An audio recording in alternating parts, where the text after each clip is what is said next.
Américas y realizó un sinfín de consultorías internacionales en materia de justicia para diversos organismos internacionales. Aprovechamos entonces, le damos un fuerte aplauso de bienvenida a Santiago para que exponga acerca de la prueba.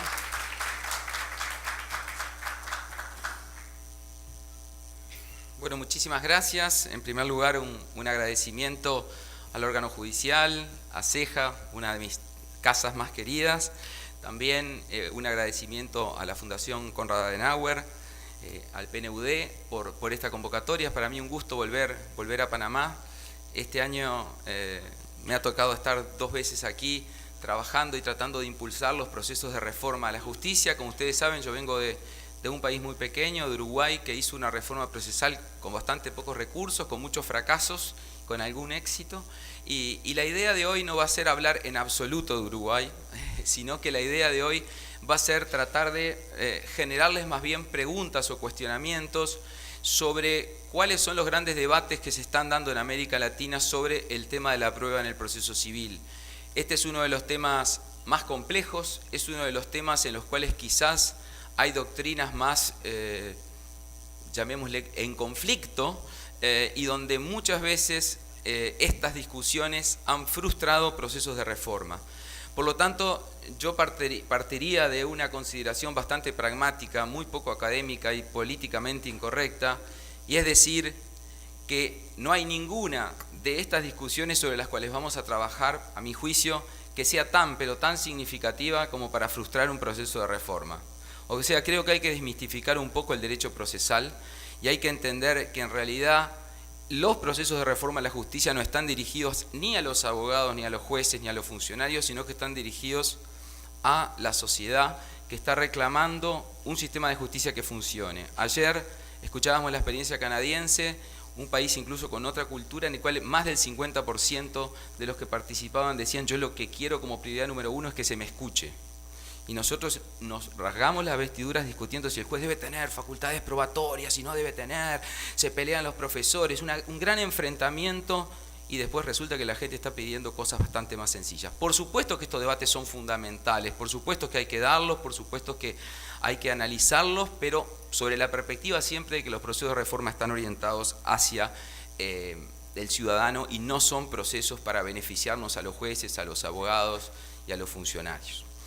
Bien, hecha esta consideración, entonces voy a partir del punto esencial que es el tema de la calidad de información. Ustedes saben que en los procesos de reforma en América Latina, recién en los últimos 5 años empezaron a preocuparse por la calidad de información. Las discusiones eran la oralidad, la inmediación, pero nadie veía como un objetivo fundamental de los procesos de reforma la calidad de la información. Y no hay ninguna duda que cuando hablamos de prueba, estamos hablando de cómo obtener información de calidad. Por eso la primera pregunta que hago, que muchos quizás responderán muy fácil, es si en un sistema procesal civil, donde el proceso dispositivo es el proceso rector, obtener calidad de información es relevante. Y a mi juicio la respuesta es afirmativa. A mí me parece que no tiene sentido tener un proceso civil que requiere enorme cantidad de esfuerzos y de dinero si no estamos buscando información de calidad. El problema es cómo la buscamos, cómo la obtenemos y cómo logramos tener un delicado equilibrio entre la búsqueda de esa información de calidad y, por otro lado, el respeto de las garantías que deben tener los litigantes para que no se rompa en ese debate y en esa búsqueda de información, no se rompa el equilibrio. Por lo tanto, la respuesta afirmativa a obtener información de calidad implica, en primer lugar, tener en cuenta que no es solo la reforma de un código, sino que requiere decisiones de política pública, que requiere cambio de habilidades y destrezas, que requiere un cambio cultural fundamental. Bien, para poder trabajar sobre las principales discusiones de la prueba, un esquema que todos conocemos, quizás desde la facultad, muy básico, pero para que tengamos en cuenta que trabajar sobre la prueba es trabajar sobre todas estas etapas. Y cuando digo todas estas etapas, estoy hablando incluso de lo que pasa antes del proceso, lo que podemos llamar fases preparatorias. O sea que el problema de la prueba no es un problema que esté solo dentro del proceso, también, y ahí creo que tenemos un gran debe, hay que trabajar en lo que pueden ser las fases preparatorias. Entonces, vamos a tener que discutir el tema de la carga en la fase de ofrecimiento, cómo se hacen los filtros probatorios, cómo se produce la prueba y cómo se valora en el momento de dictar sentencia.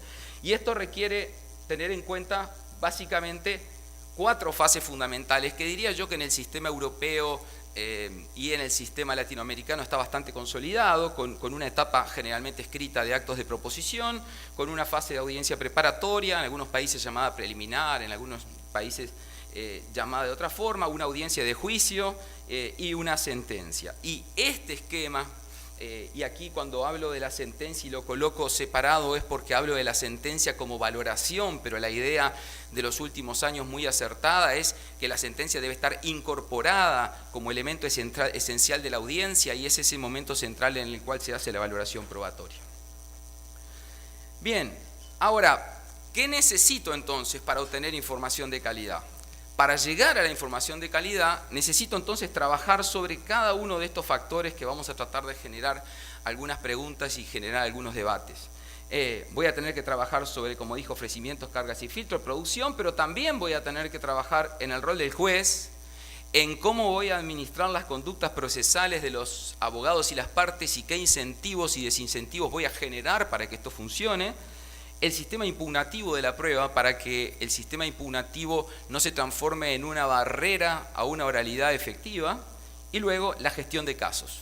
Porque la gestión de casos no es solo el caso cuando llega, la gestión de casos también es ese mismo caso una vez que comenzó, cómo se organiza. Aquí pueden entrar lo que se comentaba ayer sobre los acuerdos probatorios, los protocolos, etcétera, que vamos a tratar de hacer alguna referencia.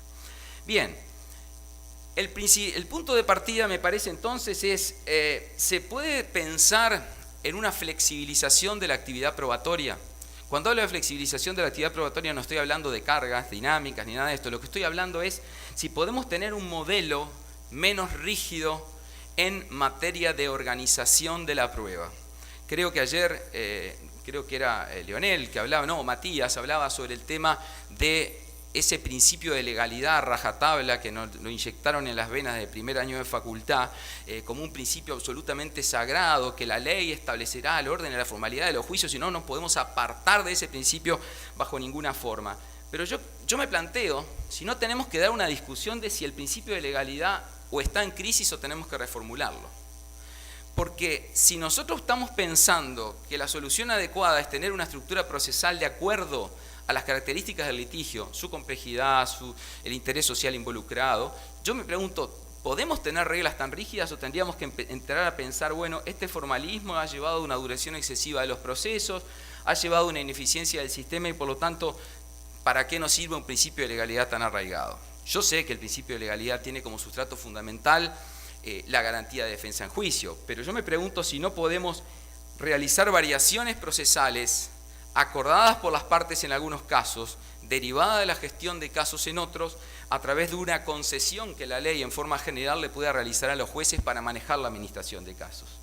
Entonces, se plantea un dilema que yo le llamo aparente, porque creo que esto se puede conciliar entre lo que podía ser un proceso rígido, donde hay predeterminación legal de las formas, y un proceso bastante más flexible, donde haya libertad de formas.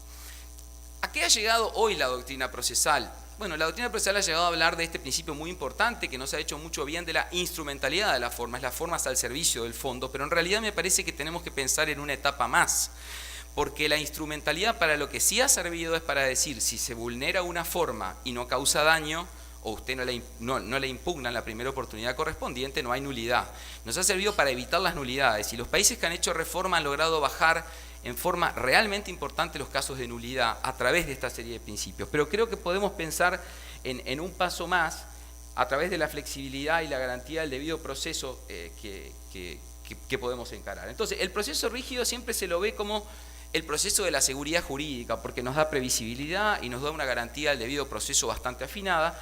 Y en cambio, el principio de flexibilidad o proceso flexible se lo ve como más rápido, con una reformulación de la preclusión. Mi pregunta ¿es esto realmente un dilema del cual no nos podemos apartar o podemos buscar una fórmula conciliatoria? Y yo creo que sí que se puede buscar una fórmula conciliatoria a través de un sistema adecuado de gestión de casos de case management antes del proceso y dentro del proceso. Bien, pasemos ahora a un segundo problema, que es el gran olvidado del derecho procesal, que es el de las diligencias preparatorias o, si quieren llamarle, la prueba y fases previas al proceso.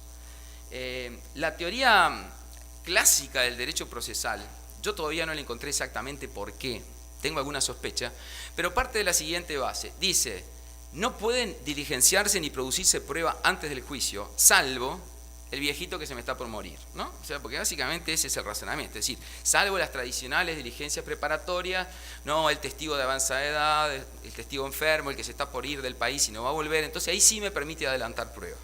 Entonces, ¿qué ocurre? Al proceso se llega con un grado de sorpresa bastante amplio. ¿Por qué en el sistema anglosajón baja enormemente la cantidad de juicios? Y bueno, porque la verdad es que cuando se llega al juicio ya se saben bastante las reglas de juego como son. Entonces, nos tenemos que empezar a pensar, si no tenemos que flexibilizar, si no queremos ir a un sistema de discovery, porque nuestra cultura no llega a eso y es muy compleja, pero por lo menos, ¿por qué no podemos empezar a pensar en un paso intermedio, que es flexibilizar las propias diligencias preparatorias, probatorias, de manera de que las partes se puedan convencer antes si tienen o no un caso, ¿no? Entonces me parece que acá tenemos un ámbito interesante para trabajar, donde podemos pensar en incentivos adecuados para que los abogados puedan tener una respuesta a esto. Porque ¿qué hacen los abogados? Los abogados tienen terror de adelantar alguna prueba para que el otro se entere de lo que pasa. Ojo, después pasa una cosa increíble. Hay abogados que son enamorados de la excepción de defecto legal e interponen en el proceso la excepción de defecto legal, que es la peor estrategia procesal que puede asumir un abogado, porque ustedes saben que le hace cumplir al actor el sueño que siempre tuvo, que es redactar su demanda leyendo la contestación del demandado. Entonces, primero sobre esto no podemos hacer nada. Y después los abogados plantean esa absurda defensa que es la vieja excepción de oscuro libelo que todos nuestros códigos tienen. Entonces creo que acá hay una cuestión de lógicas, de tradiciones arraigadas, de no sentarse a pensar en un diseño adecuado. Bien, pasando al ofrecimiento probatorio, que también genera una cantidad de preguntas. Yo no voy a analizar todas las opciones que tenemos, pero allí ven ustedes un elenco de opciones sobre en qué momento hacer el ofrecimiento probatorio. En este momento hay una gran discusión porque hay diferencias entre el código modelo por un lado, lo que han sido las soluciones que se han adoptado en otros países. En este momento en Argentina hay una gran discusión sobre si el ofrecimiento probatorio va a ser en la demanda y en la contestación únicamente, o si se va a dar la oportunidad de un ofrecimiento probatorio anterior a la audiencia preliminar, y hay dos posiciones muy enfrentadas en esto, pero las bases terminaron optando por que se presente todo en la demanda y la contestación. Cuando digo todo, obviamente estoy excluyendo lo que puede ser un hecho nuevo, una prueba superviniente, que siempre va a tener la chance de generarse en una etapa posterior. Pero sin embargo, vemos en países europeos una gran flexibilización, por ejemplo, con la prueba pericial, donde la prueba pericial a veces termina siendo una prueba que los jueces dosifican de acuerdo a las características del caso, lo vimos en el caso canadiense también. De todo esto, ¿qué podemos resumir? Podemos resumir que de todas estas opciones, la que hoy tiene evidencia empírica de que ha dado buenos resultados en fase de ofrecimiento probatorio ha sido esta. Esta es la mayoritaria en los países que han hecho reforma, que es básicamente que la prueba debe ofrecerse con la demanda y la contestación, y esto implica mostrar las cartas desde el inicio. Algunos lo controvierten, otros lo discuten, algunos dicen que es una especie de discovery a la latinoamericana, porque de alguna manera es mostrar las cartas en el primer acto procesal fundamental. Esto es bastante relativo, porque yo ya estoy mostrando las cartas, pero fijando pretensiones y fijando contradicciones. Pero de alguna manera este mecanismo ha sido un mecanismo que tendrá errores, pero hay constatación empírica de que ha mejorado sustancialmente lo que ocurría en sistemas que tenían la posibilidad de ofrecimiento probatorio posterior. Bien, pasemos ahora a otro tema, que es el de la carga de la prueba. El de la carga de la prueba es quizás el tema más polémico, junto con otro que vamos a ver después, que es el de la prueba de oficio, y es el más polémico porque, bueno, las escuelas procesales han generado un enfrentamiento en Latinoamérica que a mi juicio es exagerado, que a mi juicio solo lo único que genera es evitar tender puentes para buscar soluciones intermedias. Pero bueno, vamos a tratar de hacer algunas reflexiones sobre esto. Primero, como todos sabemos, la carga de la prueba tiene una gran importancia, no solo teórica, sino práctica, porque lo que fija es la posición de las partes sobre quién tiene el peso de probar determinados hechos, y bueno, de esto, porque emana de un principio fundamental, es que el juez tiene necesariamente que fallar con o sin prueba. No puede decir el juez, bueno, como no me convenció ninguno, yo no fallo, no. El juez tiene que dictar sentencia, por más que ninguna de las dos partes lo convenza, y ¿Cómo hace para resolver un caso donde ninguno de los dos lo convence? Bueno, lo resuelve a través de decir, bueno, ¿quién tenía la carga de probar? ¿Era este? Bueno, si este no probó, él era el primero que tenía la carga, perdió el que tenía la carga. Y la teoría clásica parte entonces de esa premisa. Si uno mira lo que pasa en la mayoría de los códigos nuevos, la regla sigue siendo esta. La regla sería la teoría clásica de prueba, que es básicamente quien pretende algo debe, obviamente, alegar los hechos y probarlo él, y por otra parte, quien quiere contradecirlo diciendo que hay elementos extintivos, impeditivos o modificativos, tiene que alegarlo y probarlo, será primero en la contestación de la demanda y luego en la fase probatoria. Ahora bien, aparece luego la excepción. ¿Cuál es la excepción? Bueno, este famoso concepto de la carga probatoria dinámica. El concepto de la carga probatoria dinámica, que ustedes saben que tuvo un gran desarrollo en Argentina y de Argentina fue contagiando a otros países, pero la verdad que cuando uno se pone a estudiar con otro nombre, porque el problema es que a veces le ponemos nombres rimbombantes a los institutos, hay procesalistas que hace ya más de 100 años hablaban de un principio que se llama el principio de disponibilidad probatoria, que en el fondo es casi lo mismo y todos los que hacen laboral lo saben, que el que tiene más cerca de sí la prueba tiene que traerla al proceso, no importa de qué hecho se trate. Y esto en derecho laboral nunca se discutió, nunca se planteó este enfrentamiento. El problema es cuando se empiezan a traer estas teorías, se le ponen nuevas denominaciones y se las trae al proceso civil, y entonces allí empiezan las confusiones. ¿Por qué empiezan las confusiones? Bueno, porque esto fue diseñado como un instrumento excepcional, y el problema es que la gran dificultad es cuáles son los límites. Hay una enorme zona gris en que se discute si se deben aplicar o no este instituto de las cargas probatorias dinámicas.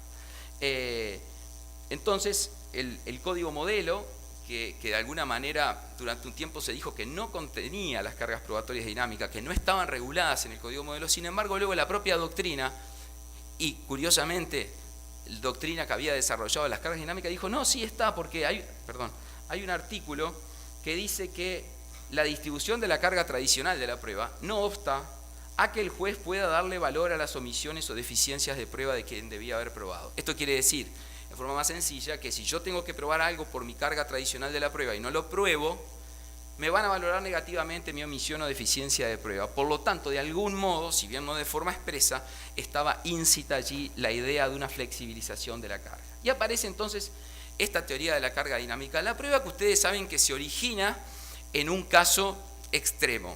Y no hay cosa peor que solucionar problemas generales con casos particulares. O sea, acabamos en Uruguay de modificar nuestro Código de Proceso Penal, que fue aprobado, que entró a regir menos de un año por una sentencia.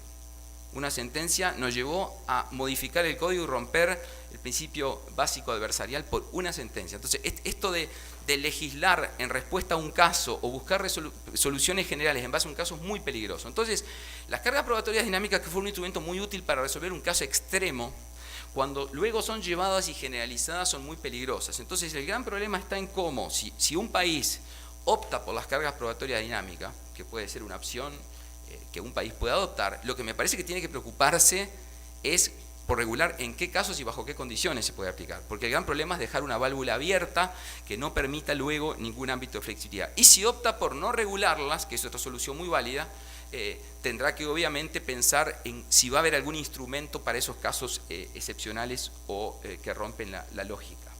Entonces, en la carga probatoria dinámica, ustedes saben, lo que se da es una especie de corrimiento de la carga probatoria a aquel que esté en mejores condiciones de probar. El ejemplo típico es el del quirófano, donde están todos los médicos y los enfermeros y muere un paciente y obviamente todos dicen que no saben qué pasó en el quirófano. Entonces, bueno, le dicen al actor, supónganse a la persona al hijo del paciente que falleció o a la hija del paciente que falleció, bueno, ahora usted tiene la carga de probar qué pasó. ¿Y cómo yo voy a probar lo que pasó dentro del quirófano? No sé, el código dice que usted tiene la carga. Entonces, para ese tipo de casos, ¿no? Cuando hay pactos de silencios terribles dentro de un quirófano, por ejemplo, bueno, ahí sí puede haber un caso excepcional de aplicación de un instrumento de estas características, pero no podemos transformar esto, me parece, en una regla. Bien. Por lo tanto, las cargas probatorias dinámicas son una corrección al sistema clásico cuando las reglas clásicas no funcionan y que le permite al juzgador, por lo tanto, tomar una medida excepcional. Ahora bien, si un país opta por regular en casos excepcionales las cargas probatorias dinámicas, va a venir una respuesta debe dar a estas preguntas. ¿Qué alcance y con qué límites? ¿De qué manera? Y el otro tema que a mí me parece muy importante, y acá traigo la experiencia de algunos países, es que en algunos países han dicho, para que un juez pueda aplicar las cargas probatorias dinámicas, primero, el abogado de la contraparte al que se va a perjudicar tiene que demostrar que hizo todo lo razonablemente posible para traer la prueba al proceso, y no la pudo traer. O sea, que primero sigue rigiendo la carga tradicional, quien debía traer la prueba, hizo todos los esfuerzos razonables, pero el otro le está obstruyendo la prueba y lo logra demostrar aunque sea con indicios, y recién ahí se podría abrir la puerta. La otra cuestión que se está discutiendo en este momento en los procesos de reforma es si debiera darse un aviso previo. O sea, si el juez le debe avisar, mire señores abogados, como viene la cosa, yo voy a tener que aplicar la teoría de las cargas probatorias dinámicas. Y aquí hay dos posiciones, la de algunos autores que dicen esto es una muy buena cosa porque nos da un equilibrio entre carga dinámica y principio de defensa, y la de otros, sobre todo jueces, que dicen esto es una gran mentira, porque el momento que uno se da cuenta de aplicar las cargas probatorias dinámicas es el momento de dictar sentencia. Entonces van a pasar dos posibles cosas, o el juez no va a avisar y por lo tanto no puede aplicar las cargas probatorias dinámicas, o el aviso se va a transformar en una forma, va a avisar siempre, les aviso que quizás aplico la teoría de las cargas probatorias dinámicas. Entonces ahora estamos en un segundo debate, que es el debate del aviso, ¿no? Fíjense, ¿no? Miren de lo que estamos discutiendo, el alcance del aviso, y la gente lo que quiere es que la escuchen, ¿no? O sea, si acá hubiera representantes de la sociedad civil y nos ven que estamos discutiendo de estas cuestiones, dirían, uy, qué lejos que estamos de solucionar el divorcio entre el sistema de justicia y la sociedad civil. Por lo tanto, bueno, pido una excusa pública por esto. Bien, el otro tema que hoy está en pleno debate en Argentina, se debatió en Ecuador, en Colombia se reguló expresamente, se reguló en Brasil, es el tema de la carga de la prueba y el principio de colaboración.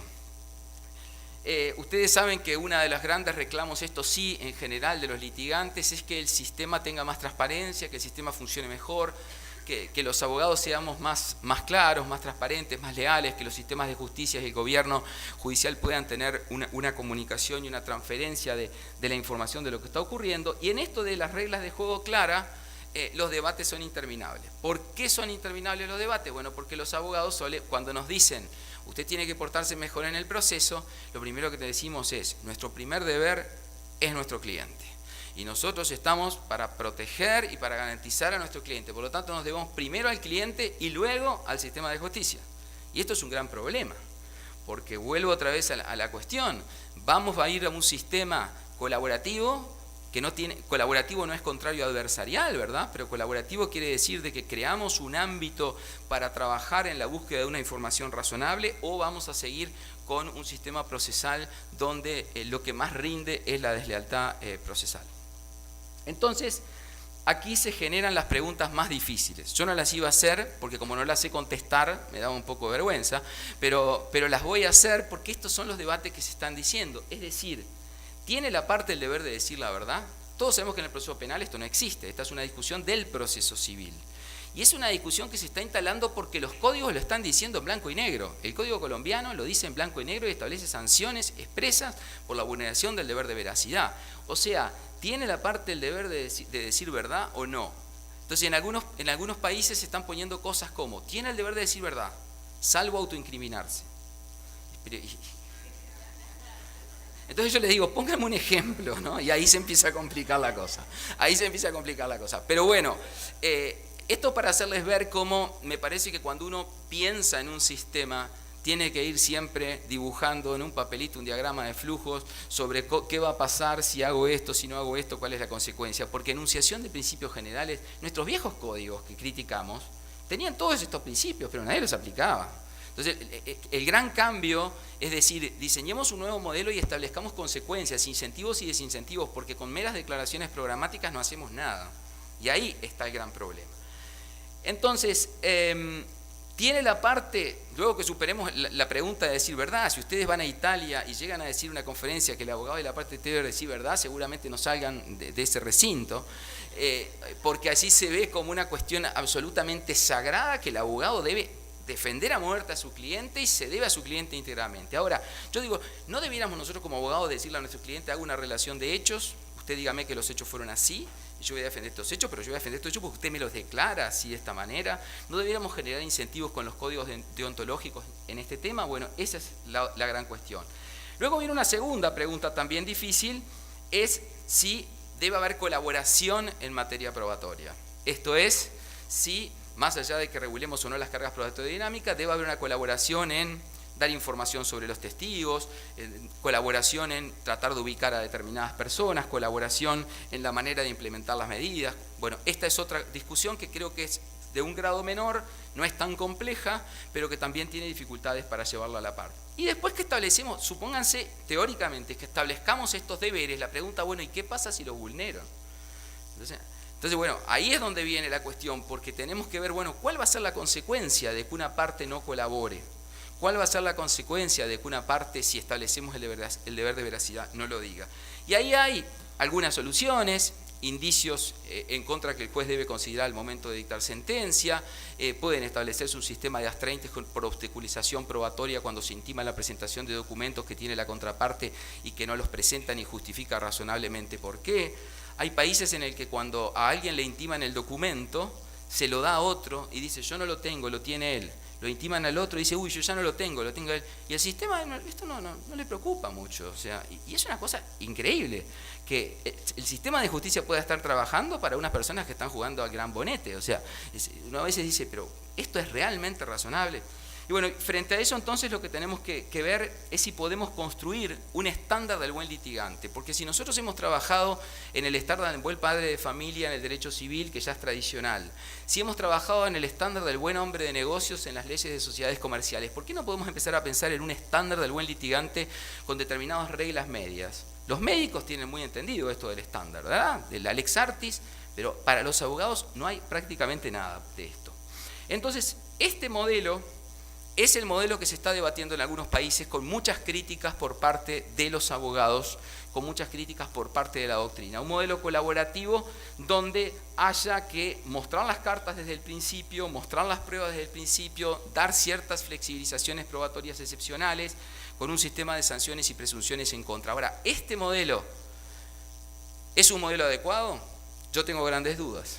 Yo creo que este modelo es bastante adecuado para algunas materias, por ejemplo, de repente para un proceso de familia o para un proceso laboral, pero tengo mis dudas de si para un proceso civil o comercial esta es una estructura adecuada. Pero es lo que hoy se está discutiendo, les diría, lo que está teniendo prioridad. Quizás el último de los códigos que fue a un sistema más intermedio fue el código ecuatoriano, que estableció unas reglas más en sentido adversarial. Entonces, cuando hablamos de moralidad del proceso, siempre hablamos la parte, porque los abogados no queremos ni escuchar, que esto también es para los abogados, y ahí acá viene, es un problema de las partes, ¿no? Acá viene la gran pregunta, y la gran pregunta es, bueno, muy bien, ¿y qué vamos a hacer con ese deber que tiene el abogado de estar al servicio de su cliente? ¿Vamos a establecer entonces un mecanismo de responsabilidad de los abogados? Yo sé que cuando uno habla de esto, se levanta la mitad de la sala y se va, pero el problema es que tenemos que empezar a pensar de que el sistema de justicia es caro, lo pagamos entre todos, los pagan no solamente los que tienen recursos, sino también los pagan los más débiles con ese impuesto maravilloso que es el IVA, que nos grava y nos afecta a todos, y que es la forma recaudatoria perfecta, pero la más injusta de los sistemas tributarios, y estamos pagando todo un sistema donde estamos jugando a la mentira. Entonces, bueno, ¿qué vamos a hacer con esto? Entonces, pareciera que hay que trabajar desde la colegiación obligatoria en los colegios de abogados, por un lado, desde los marcos regulatorios por otro, y desde los sistemas procesales en esto. Y esto, para que funcione, solo tiene un presupuesto, es que el proceso funcione bien. Si hay un proceso con oralidad, con inmediación plena, cara a cara, el juez y los abogados, gran parte de estas cuestiones bajan las revoluciones. Porque ustedes saben que el papel todo lo soporta, en el papel uno puede llegar a decir cualquier cosa, ¿verdad? Por eso suele ser que los enamorados se despiden de sus enamoradas y viceversa por escrito, ¿no? Bueno, cuando se escribía, ahora por WhatsApp, pero bien, pero funciona así. Bien, bueno, entonces nuestro sistema de justicia es algo así como ese elefante, ¿no? que va cayendo, y la pregunta que nos tenemos que hacer es si es posible tener una nueva justicia civil que logre compatibilizar, por un lado, un sistema de eficiencia y calidad, con calidad de prueba y sentencia, pero por otro lado que tenga siempre el contrapeso de la garantía del debido proceso, de la seguridad jurídica, tema del que no se habla. Yo no sé qué pasa aquí en Panamá, pero en muchos de otros países latinoamericanos depende casos idénticos, si me toca un juez me dice A, si me toca un juez me dice B. Y la gente dice, pero ¿cómo puede ser? Ah, no, es que es así. Bueno, pero no podemos seguir soportando un sistema de estas características, ¿verdad? Entonces ahí tenemos que empezar a pensar cómo damos seguridad jurídica, cómo garantizamos acceso e igualdad. Y esto también, la garantía tiene que ver con un nuevo enfoque del sistema de nulidades del que ya hice alguna referencia y que tiene que ver con ver las nulidades también desde la perspectiva de la preclusión. Y bueno, entonces este modelo de buena fe y colaboración, a mi juicio requiere un juez director de la audiencia, que no es juez director del proceso, son dos cosas distintas. Director de la audiencia en cuanto a crear las condiciones para que la audiencia funcione bien, que es distinto a un juez que se meta y pregunte en cualquier momento y lleve la audiencia, digamos, como se dice mal en mi país, a los ponchazos, ¿no? Entonces, bueno, tenemos que buscar un equilibrio para que eso funcione. En ese caso el elefante quizás pueda hacer eso, pero sigue siendo un elefante el sistema de justicia. Bien, la otra gran pregunta, la otra gran discusión, ¿corresponde la prueba de oficio o no corresponde la prueba de oficio? Esta es quizás una de las discusiones también, a mi juicio, más complejas. De hecho, CEJA, entre sus objetivos, se ha propuesto generar un debate serio, con información, con evidencia, sobre esta cuestión, y me parece clave, más allá de que hay que hacer una constatación empírica que también es relevante, y es que este problema de la prueba de oficio es un problema bastante más conceptual y de diseño que de práctica. ¿Por qué? Porque de acuerdo a las cifras, en los procesos civiles y comerciales, no hablo de los laborales y familia, donde ahí hay otra realidad, pero en los procesos civiles y comerciales, aún los países que tienen prueba de oficio, los jueces la utilizan muy, pero muy, muy excepcionalmente, porque los jueces mismos se dan cuenta que no quieren romper ese equilibrio, ¿verdad? Además, no nos olvidemos que todos nuestros códigos tenían el famoso instituto de las diligencias o medidas para mejor proveer, ¿verdad? Que en lugar de ser un instrumento útil para que el juez trajera información, era el instrumento perfecto para que el juez pudiera también tener chicanas y dilatorias, porque ya que los abogados tenían derecho a las dilatorias, el juez ¿qué hacía? Ordenaba cualquier tontería para que el plazo para dictar sentencia se le prorrogara. Entonces, fíjense, un instituto que estaba pensado, mal o bien, porque rompía la regla adversarial, pero mal o bien estaba pensado para traer información, lo utilizaban los jueces para decir, solo los abogados tienen derecho a la dilatoria, no, yo también. Tengo que tener algún instrumento, y en esto se transformó el clásico sistema español de las medidas para mejor proveer que el juez podía dictar antes de la sentencia. Si se admite la prueba de oficio, yo particularmente soy contrario a la prueba de oficio tanto en los procesos civiles y comerciales, pero no importa lo que yo piense, sino generar los cuales son las preguntas, pero si se admitiera, me parece que hay que pensar bien en qué casos y materias y sobre qué hechos, porque me parece que en cualquier caso, ningún sistema procesal civil podría permitirse que el juez trajera hechos al proceso. Una cosa es que el juez disponga pruebas sobre un hecho que las partes trajeron y está controvertido, y otra cosa, a mi juicio, inadmisible siempre, en esto soy bastante intransigente, es que el juez pueda traer un hecho. Porque aquí sí la cuestión es doblemente grave. No solo que rompe la lógica del contradictorio y rompe la lógica de la estrategia de las partes, sino que todavía tira sobre la mesa un hecho que las partes no quisieron traer. Entonces, bueno, aún aquellos que van a la averiguación de la verdad como eje central dicen, es la averiguación de la verdad en el marco de los hechos alegados y controvertidos, no a la averiguación de la verdad verdadera, como dice un amigo, ¿no? Pero ese es el punto, me parece, clave y central. Entonces, si se admite la prueba de oficio, tenemos que ver sobre qué hechos, y tenemos que empezar a pensar en cómo garantizar el contradictorio. Porque sin duda que una prueba de oficio lo que determina es romper la estrategia de la defensa y la teoría del caso. O sea, si a mí me traen una prueba de oficio, me destruyen toda mi estrategia y me afectan gravemente mi teoría del caso. Por lo tanto, es una cuestión que tenemos que tener muchísimo cuidado si la regulamos. Pasemos a otro de los temas, que es la admisibilidad de la prueba, los filtros probatorios. Este para mí es un tema clave porque una de las cuestiones fundamentales es que hay evidencia que en muchos países que hicieron reformas, los jueces producen toda la prueba que las partes le pidieron en la demanda y la contestación.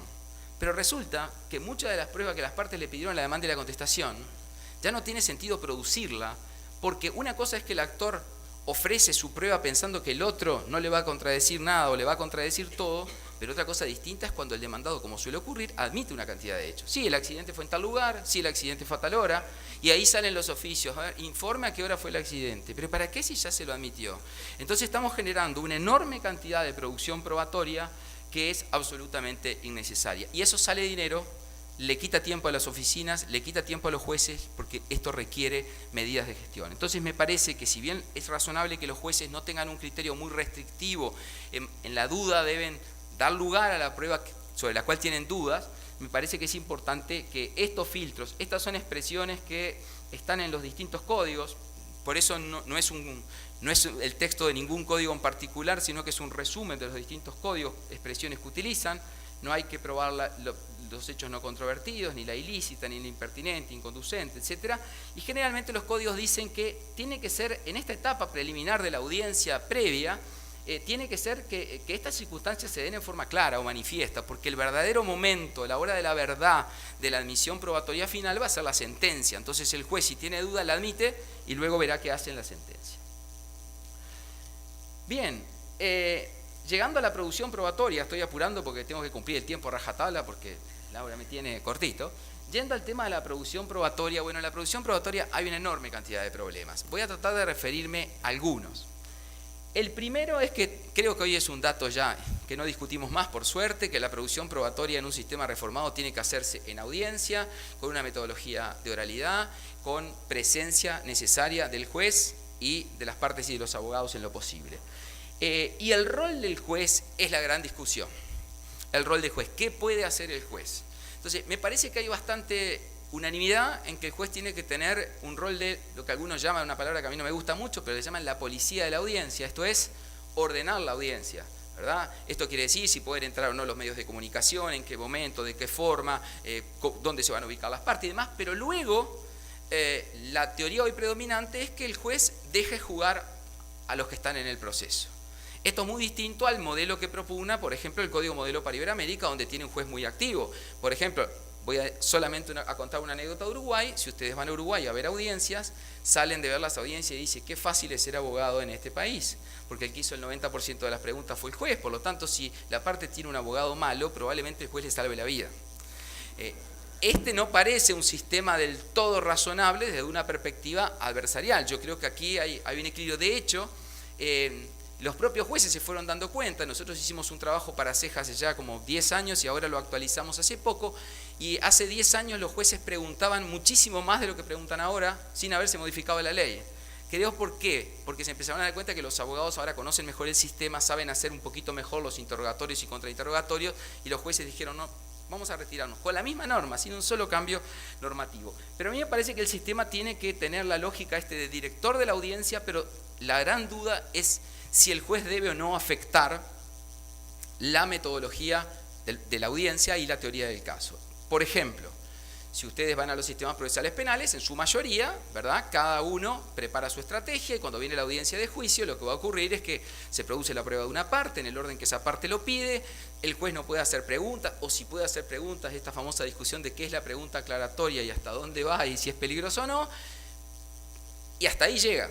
En cambio, si ustedes van a ver procesos civiles en España, van a ver procesos civiles en Uruguay, van a ver procesos civiles en Alemania, van a ver que allí el juez tiene una amplia potestad probatoria. Y donde ve que el abogado le hizo una pregunta, él no entiende pregunta, a veces pregunta el primero, tiene un diálogo directo con las partes. Bueno, esta es una discusión que tiene incidencias culturales, qué grado de capacitación de jueces tenemos, y luego la discusión de fondo o conceptual, que es muy importante, que tiene que ver hasta qué grado de adversarialidad o no le queremos dar al proceso. Pero me parece que para la ordenación probatoria es donde hay muy poco desarrollado en nuestros países, porque no hay prácticamente protocolos, ni prácticamente hay experiencia en acuerdos probatorios y gestión de casos en fase probatoria.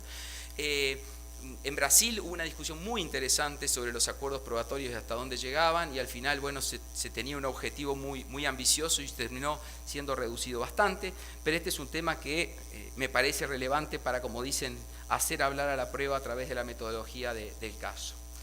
Otro gran problema es que en todos los países que se hicieron reformas, lo que sigue siendo muy mala es la calidad de la litigación. ¿Qué le llamamos calidad de litigación? Bueno, es que tenemos todos los instrumentos para hacer una buena litigación, pero los abogados no sabemos litigar. porque los abogados venimos a reproducir en las audiencias lo que hacíamos por escrito. Entonces yo he visto audiencias que obviamente los chicos que mando de la facultad a ver audiencias me dicen, uy, está todo mucho mejor en las películas. Sí, la vida es mucho mejor en las películas siempre. Dice, porque fue un señor, fue un abogado y empezó a leer, dice su alegato, y decía, en efecto, debemos considerar, y hablaba hasta en latín. Sí, claro, esto es absurdo. Por eso ahora estamos hablando del lenguaje claro y de la necesidad de que las audiencias sean hechas no para los abogados y para los jueces, sino para los litigantes, porque si no, ¿para qué hacemos ir a unos señores a la audiencia o a unas señoras a las audiencias que no saben para qué van? Entonces, a mí me daba risa porque en el sistema alemán directamente el juez le hace una pregunta en cualquier momento a la parte y los abogados ni se inmutan. Yo me imaginaba que si llegara a ocurrir eso en otros países, seguramente el abogado le daría una patada por debajo de la mesa y decía, no digas nada. Porque acá partimos de la base de que no tiene que hablar la parte. Entonces, una gran pregunta que nos tenemos que hacer es si no tenemos que repensar el sistema de declaración de parte. Fíjense la concepción tradicional que absurda. La posición tradicional era, solo declara la parte para tratar de hacerlo confesar. Esto es absurdo. Nuestros códigos, nuestros códigos, ¿para qué sirve la declaración de parte? Si va y dice cosas en su favor no vale nada. Y si confiesa, sí. Y en algunos países hasta plena prueba. Sigue siendo en algunos países prueba tasada a la confesión. Esto realmente es absurdo, porque si queremos calidad de información y tenemos nada más que a la persona, a la señora, al señor que vivió los hechos, saquémosle la información necesaria. Pero no solo la información en contra, también la información a favor para llegar a una información de calidad. Y esto lo vimos en el sistema alemán que funciona muy, muy bien. Ahora, después habrá que ver cómo lo instrumentamos a través de un sistema de interrogatorio, de contrainterrogatorio, pero tenemos que repensar la declaración de parte en el proceso civil como medio de prueba fundamental. Bueno, no me voy a referir al registro de la audiencia y las tecnologías, porque creo que de eso ya se ha hablado bastante. Solamente decir una cuestión sobre el problema de algunos procesos pequeños, sobre todo en materia de consumidor, que se están regulando en algunos países, que se han previsto que en estos procesos se puede ir sin abogado o sin abogada. Esto ha generado problemas porque ahí al juez lo deja en una posición muy difícil. Mejoramos acceso a la justicia porque no se necesita abogada o abogado para ir a la audiencia, pero el juez dice, pero ¿y yo qué hago? Porque si yo tengo que ser un juez que no me puedo comprometer para nada en el caso y tengo que respetar las reglas de igualdad, de debido proceso y de adversarialidad, tengo un problema grave, porque estoy dejando a una persona en indefensión. Y puede el juez, si la ley le permite al litigante irse a un abogado, dejarlo en absoluta indefensión. Entonces ahí los jueces tienen que buscar unas soluciones de tratar de incidir, explicarle, hacerle ver los derechos que tiene y no. Entonces a veces decimos, no importa, vamos a acceso a la justicia sin abogado, pero el juez no puede hacer nada. No, cuidado. Acá tenemos que pensar algo, si lo vamos a dejar venir sin abogado, le vamos a tener que en este caso al juez permitir tener un rol que no es el natural de él, pero que quizás en determinados procesos con estas características va a ser necesario. Para terminar, un minuto más, ¿tengo un minuto o no tengo? Uno. Los nuevos estándares de valoración. Si ustedes van a leer los últimos trabajos de la Universidad de Girona, la Universidad de Barcelona, ustedes saben que hoy aquello que todos aprendimos de que las pruebas se valoran de acuerdo a la sana crítica, a las reglas de la lógica y de la experiencia, que bueno, que a mí me pesan mucho porque el que ha desarrollado mucho esto fue, ustedes saben, el profesor Couture en su doctrina. Sin embargo, algunos autores dicen con razón, esto ya no es sostenible. O sea, hablar en general solo de reglas de la lógica y de la experiencia es darle a un juez un margen tan amplio que es casi como decirle usted haga lo que quiera. Entonces, lo que se está discutiendo ahora es la posibilidad de crear estándares de valoración. Hay un libro muy, muy interesante de Ceja que se los recomiendo sobre las reglas de evidencia de Puerto Rico, lo pueden descargar de la página web. Es un excelente trabajo que les va a cambiar la perspectiva sobre muchos temas y eso deja abierta, me parece, la discusión de si no tenemos que pensar en estándares probatorios por grados, por categorías, según las materias, según los temas que están en juego. En definitiva, son muchas las preguntas que les generé, ninguna respuesta les di, pero por lo menos espero haberlos dejado pensando. Muchas gracias.